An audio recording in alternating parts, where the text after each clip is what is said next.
let's get started. As I said, we're going to be taking a look at the sending unit today. Having some problems with the fuel gauge, so it's pretty simple, just 8 bolts around the filler cap, and you can remove the whole filler cap assembly with the sending unit attached to the bottom of that. So already got my rag and stuff out of here. I'm going to get this opened up. There is a little, they don't show it anywhere here, there's a cover over top of this filler cap we're going to have to remove first.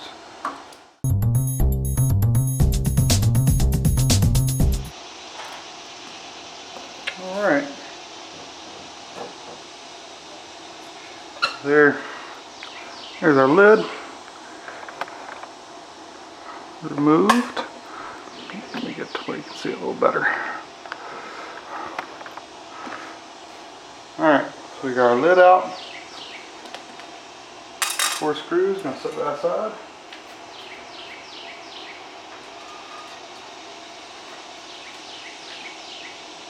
Alright, should be able to pull this plastic piece out next, or rubber, just to catch any runaway gas and divert it. You can see,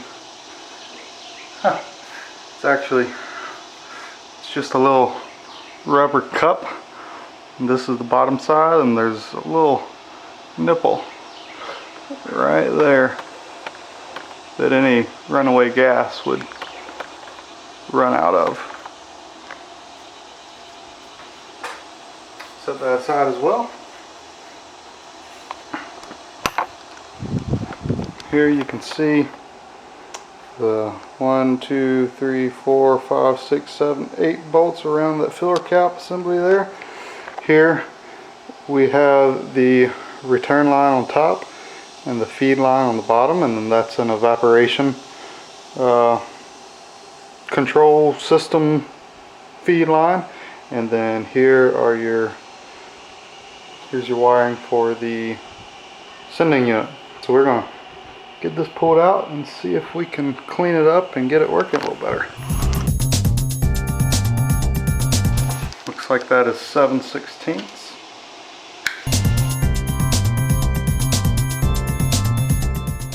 Real quick, something I just noticed before we get too far with this.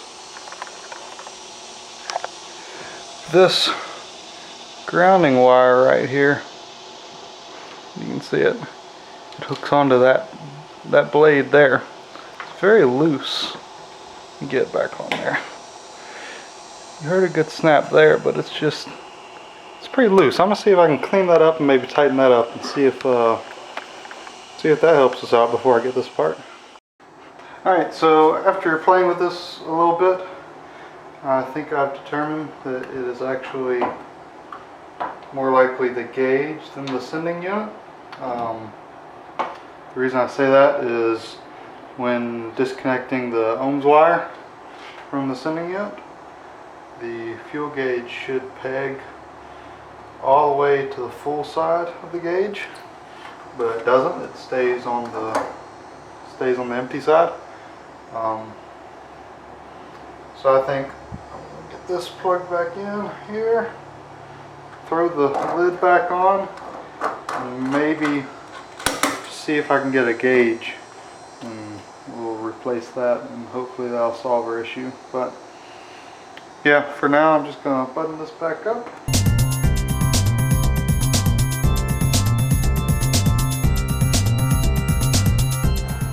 Alright, well, I know that was short-lived, but that's just how it is. We'll get a fuel gauge and replace that one and see if that solves our problem. But until then, we'll find something else to work on.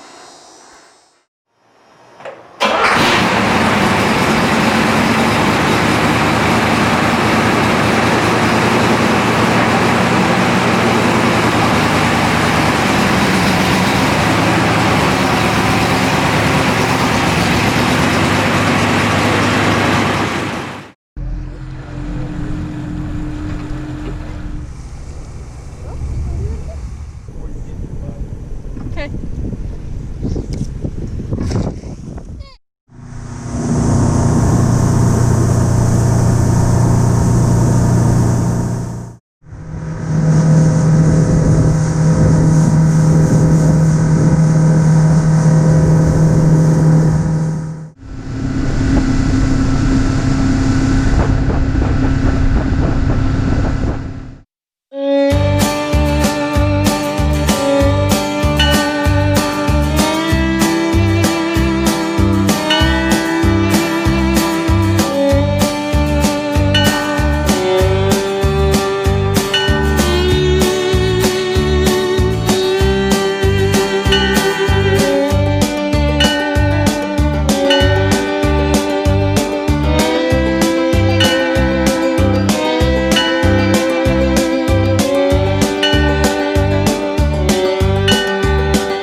keep your eye out for a video later this week where we take apart this not working DC diesel fuel transfer pump and see if we can't figure out what's wrong with it.